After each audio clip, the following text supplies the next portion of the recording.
Good morning from Panhandle Outdoors with Winston Chester. Panhandle Outdoors, your source for fishing, hunting, and information for folks who enjoy the great outdoors. Now sit back, relax. It's Panhandle Outdoors. Good morning, folks. Welcome to Panhandle Outdoors. I hope you're having a great Monday morning. We love to start off Monday with Panhandle Outdoors, start a week off, and we got a great week shaping up. Got some good video coming up later on in the week, some good guests. So you sit back and enjoy it and make it a part of your day. It's America's only daily outdoor TV show, and we're glad to bring it to you, and we appreciate you watching Panhandle Outdoors. Weather today brought to us by Haney Technical Center, corner of Baldwin Road and Highway 77. Everybody check out all the programs they have there. They had a big time Saturday and raised a good amount of money on their event. So now the high today is going to only be 65, but low tonight 49. I'm looking at the whole week schedule. As always, there's a chance of rain about in the middle of the week, but it's not going to be, we won't be having any really cold weather like we had a couple weeks ago. The lowest I see for the whole week is around mid-40s, and then it's going to get up in the 70s some too. So the week-long forecast looks good. The water temperature this morning is at 62 degrees, but it'll bounce back and forth now this week. I'm really expecting it to go up really good this week. Tides brought to us by Kent Forest Lawn Funeral Home and Cemetery. They're located right on 23rd Street, and their motto is when caring counts. If you're looking at the tide table, today is the 17th, and we are at neap tides. In fact, you look at the whole week on March, and we're at neap tides all the way up until Friday, and Saturday is going to start picking back up. So just be aware of that. You don't get a lot of tidal flow the first part of this week, okay? Moon phases, looking at moon phases we just had our full moon, and we're looking at today is the 17th, and like I say, happy St. Patrick's Day to all you folks out there. We're just starting to go waning a little bit on the moon, so it's going to start fading away from us, and we'll have a new moon at the end of this month. So that takes care of our weather, and we'll be right back with our guest. All right, welcome back, and welcome to Mr. Daniel Raphael. Morning, sir. How you doing, Coach? Great to see you again. You too, sir. You too. It's Bill Kramer Chevrolet, and we're sitting here talking, and we're going to have by ourselves today, but I'm trying to, I always try to talk about something fresh and different and all, and I thought really what's important, I just got these new books back out, and I want to talk to you about your family right now. Yes, sir. A lot sir. of people don't realize the Raphael family has such an instrumental part of our local heritage and our local history. Mm-hmm. And I was turning to the page. In fact, there are three men I put on the cover of the book, and right here, let's see, let me get right here, Charles Jackson Raphael. Charles Jackson Raphael. That would have been my great-great-grandfather. He was the one that brought the family down in the late 1800s, around 1898, and all came down. And when I did the stories on Raphael, I spent a lot of time with the Raphael family. Coy Raphael's passed away now, and I spent some quality time with him. He lived way into his 90s. I think Coy lived to be 99 years old. 99? Yes, sir. And when I visited him, he was over here living in Forest Park with his daughter at the time, and I spent a lot of time with him. And every day he would eat. You know what he had for lunch every day? No, I don't. Just a little pan-fried piece of fish, a little fillet of fish. Of course, he didn't have trouble getting it from all the family, but he did. He said he attributed that to part of his longevity. Absolutely. Just a little pan-seared. Well, my grandmother, she's still alive. She's 93. 93. And I know she's ate a lot of fish in her lifetime. Yeah, well, and then I also spoke a lot with your granddad, Captain Carl Raphael. Mm-hmm. He got some good stories, and I did 10 or 12 pages on them, but the heritage of your family. I got a lot of stuff out of the newspaper here. In 1918, Clayton Raphael takes 30,000 pounds of mackerel at one time. That's a heck of a catch. 30,000 pounds of mackerel at one time. And can you imagine just the physical strength and all it took back then? I got the mackerel fish a little bit with my granddad when I was growing up as a kid. Yeah. And gill netting is a job, and mackerel is even a bigger job because they have bigger teeth, and you can really get yourself in a lot of trouble picking mackerel. A great picture in 1920 of the fishing crew and all. They had the slicks on and all that, and I know I talked to your dad. I talked to Danny a lot, and the fishing camp was right across where the Tyndall drone launch. The drone launch area, right in there where the original fish camp was. That's correct. Yes, sir. And that had been a really ideal place because it's sort of up in the Crooked Island Sound, and they just brought the boats up there and the nets and everything. There should be a picture of the where you're talking about in this book, the little shade with the guys out by the mullet and the hog in the water. The wild hog. I mean, the hog just come up there and eat all, you know. Yes, sir. They were recycling before their time. That's right. They were going green before green was cool. And here's I found some old receipts from the Rafffield Fish Company. Here's one in 1930, talking about that, you know, they didn't get a lot of money for the fish, 30, 40 cents a pound sometimes. And on through here, 1891. Here's a pulling net over here in Mexico, Crooked Island Sound, I believe. Yes, sir. That's Captain Coy. And one of Coy's favorite stories he told me was about when the family, you know, they settled in Auburn. Correct. Auburn. Yes, sir. And they built a church. And the church was a little bit away from the houses and all. They would have to walk through the woods to the church. He always talked. Panthers always scared him. Yeah. But he still, to the day he passed away, he would still talk about the panther. In fact, I wrote an article, "The Panther and the Fish," where Coy's dad, Charles Jackson, would take some extra fish along with him, and in a pail. And while all of them were walking to church, you know, he would throw some of that fish out in the bush. He told Coy that panther not going to bother us. He just wants something to eat. And that's Coy's childhood memory. He remembers that. He remembered that, and he talked about that. He told me the same story several times. I have it on tape. But can you imagine that? You're going to church, but you're scared of a panther's going to get you. That's things we don't have to deal with much anymore. Yeah. That's my granddaddy there. Yeah, Captain Carl is your granddad, and then that's the. I can remember him telling stories. You know, he was born in 1915. My granddaddy. He was born over in St. Andrews, and they took him back to what they called Auburn. And my whole life, I'd always heard my papa say that he had graduated school from Auburn. So Auburn's what he meant by Auburn Beach, and I thought he meant Auburn University. So that's funny. I told that story recently, just the other day, about one of the school teachers had been transferred. She taught at Auburn last year. And when I first read it in the paper, I thought it was Auburn University too. Yeah. But I know a lot of Rafffields are all around there, and in the East Bay, they did a lot of fishing in the East Bay. Yeah, and then Rafffield Island over there, and that Rafffield Island was Sam Raffield's home, and Sam was a cousin to my family, and he lived over there, and then my bunch lived on the water side. They all worked together back then to make a living, to make ends meet. Well, that's why they were telling me a lot of times at school, you know, they had different fishing parties, but sometimes the school of fish was so huge that one family, one party couldn't handle it, so they tied their nets together sometimes. They joined up and just worked all together, and then they just divided profits. You know. That's right. And I thought that was just some great camaraderie there. You know, the great thing about where we live, there's so much history, and you dug and you've found an abundance of it, but. You know, I can remember my granddad saying that he can remember looking out the woods in Tyndall and watching them build 98. Yeah. You know, you think about that. Our whole lives, we've always known of Highway 98. Well, he watched it be built. Yeah, so, I remember Mr. Bobby Ecker talking about that there used to be a sand road, and they lived over in Farmdale, which was neighbors of Auburn. And he was talking about as a kid. Now he passed away a year or so ago. In his 90s. He's talking about as a kid, they would ride a school bus on that old sandy road from there all the way to Bay High School. Good Lord. And the thing about it, the funny story I think he ever told me was that one day he was around 14 years old at the time, and the bus driver was sick.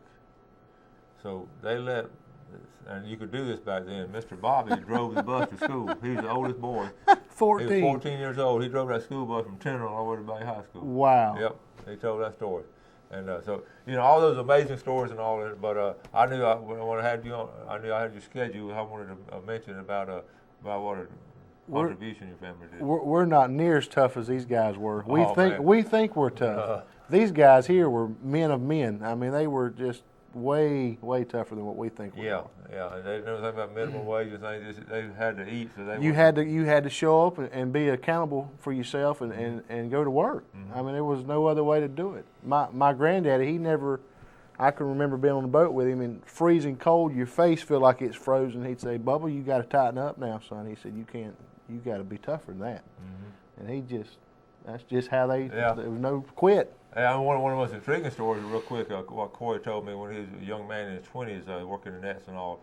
This federal agent came down, and he didn't know the federal agent at the time, but came down working with him and all. Undercover. Undercover, and he was looking for a murderer. A murderer from up north. So you'd heard that story too. That picture that you showed a minute ago, he's in that picture. Yeah. And I wasn't going to mention it to you because a lot of people don't know that story. But he was in that picture, those men standing there in those slickers. Uh-huh. And there's another picture, and I think it's on my phone, my dad sent me, but he's in that picture. My papa, every time I can remember him looking at that picture, he'd always say, "Now, Danny, did I ever tell you that my daddy told me that this guy here?" Yeah, but So you told that story oh, too? absolutely, absolutely. I've heard the same story from Corey, and so that's interesting. But I remember Corey said that he told me that he said, "I got my man." Yeah. And then he left. He left. Yeah, That's right. Yep. They squared up with him, Yeah. and he was gone. Yeah, that's cool. All right, let's take our break. We'll be right back. Hi, welcome back. Here with Daniel Raphael, and we're talking about the Raphael family and all, but we're going to move on to some present activities going on. I told you later this week we're going to show some surf fishing, the top 10 surf fishing spots for Panhandle Outdoors, and on the screen these are the 10 places we're going to talk about. One over St. George Island, going from east to west, from right to left. We're going to talk about it today, but one day this week we're going to talk about each one of these surf fishing spots right there. Now, listen, I got a few pictures. Let's go ahead and show those. Captain James Pick sent this in their crew out. You know, this late spring, late winter fishing, early spring fishing, Daniel, is always good. It's cool, but the fish are out there. Yes, sir. It's cool weather, but the fish are there, and that's a pretty trout right there. It is a pretty trout. And we take this for granted. I show a lot of these, but they never get old. Just a great sunset picture right there at Panama City. Through the sea oats, which is becoming rare. Daniel brought one of his pictures. No, this is that's me when I was about a year and a half old. This over here at State Park, and great pictures there. They're all over the place. They're funny. And one more State Park picture, Tom Gurley, and that's a man right there. That deer, I don't know how old that deer is, but he's getting old now. But that's a beautiful deer and a beautiful picture. And San Andreas State Park. So thank you, Tom Gurley, for sending that picture. Now, trucks. Let's talk real quick about trucks. Are they? You know, every time I come on the show, and I'm always stressing how great the sales are. I have sold more trucks this month than I've ever sold in my 4-year tenure at Bill Kramer Chevrolet. No kidding. Chevy Truck Month, invoice pricing on 2014s, and I tell people, they say, "Come on, Raphael, really invoice pricing?" You know, Jim Brown bought a new truck from me the other day, one of my best friends. He saved $7,800 off sticker. So, wow. And the used car department's there too, and there's some great deals on some pre-owned Chevrolets and GMCs, and we even have Fords. We don't talk about it much. Well, listen, I talked to Jack the other day, and he said they just they're begging for trade-ins just about to get good solid trade-ins because they're selling so fast too. They're selling fast, and the truck market is phenomenal now. How many trucks, as far as new market and used market, that you just can't keep them in stock. So if you got a truck that you want to trade, it's no better time than trade now. Number one, we need the inventory. Number two, we need to sell some trucks. Yeah. So everything's got to go. We're selling it. Yeah, the 2014s, are y'all getting any of those being traded back in yet, or are they still? You know, I sold the first one the dealership sold, and I just recently took that truck back in. So we have 114 on the lot, and that belonged to my buddy Eric Gay. He bought that truck, and he decided he needed something a little bit more pulling power, and so we bought him a 2500 Chevrolet.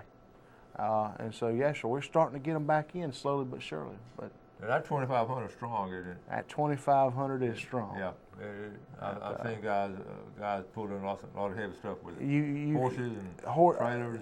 22.5 from the fifth wheel and 13,500 pounds from the bumper.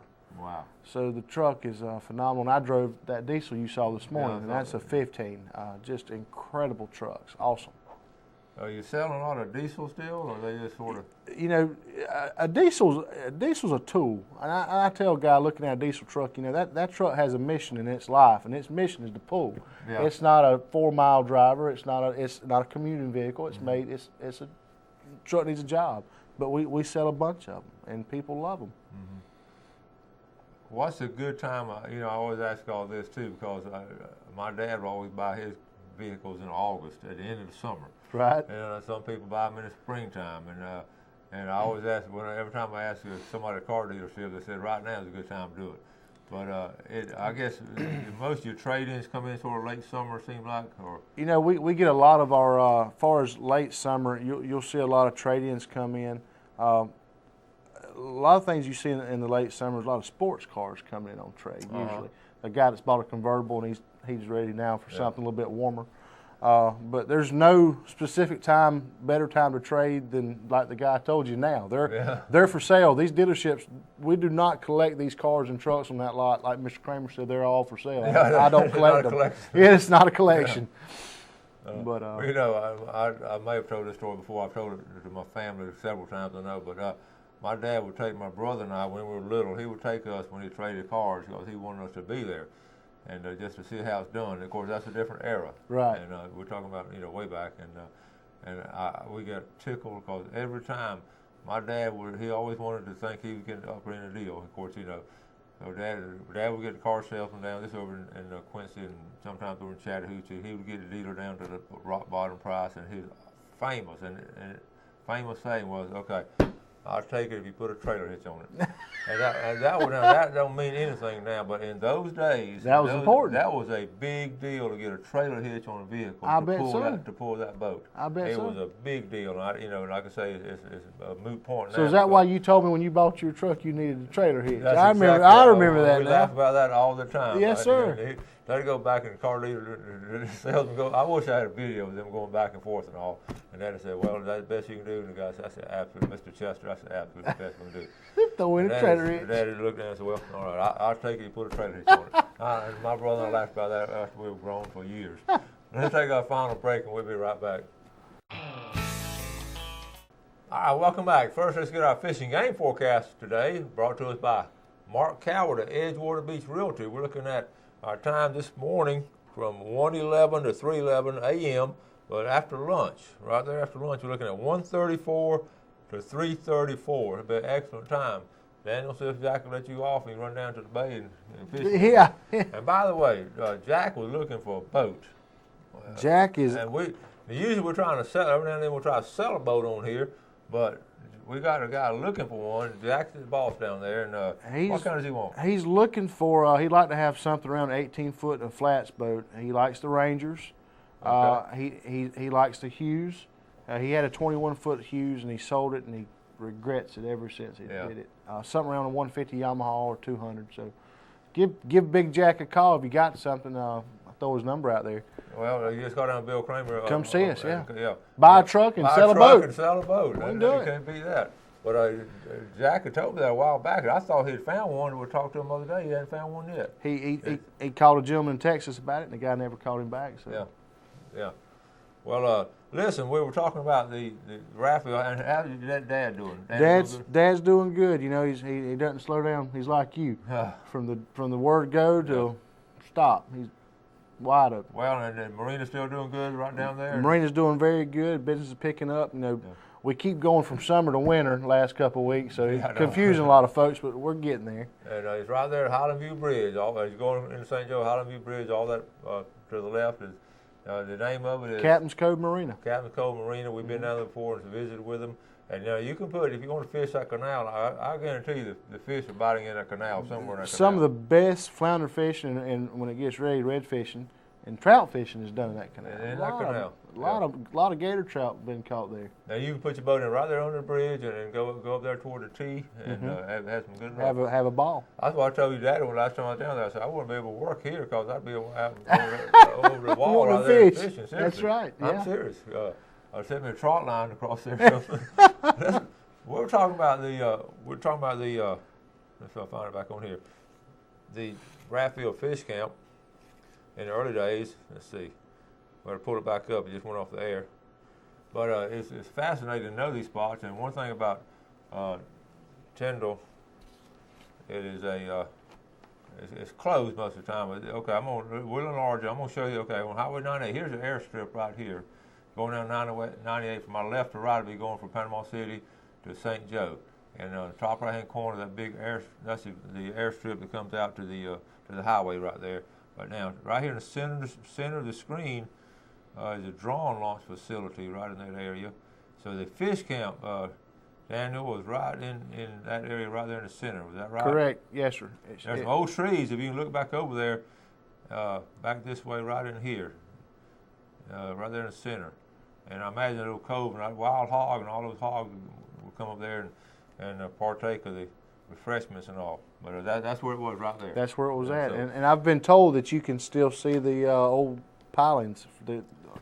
Yeah, it'd be interesting one day to go there and see if they're still out there and all, because they were to haul the fish in there and all. So, some interesting history. I've got a couple of minutes now. Have you had a chance doing the fishing yourself?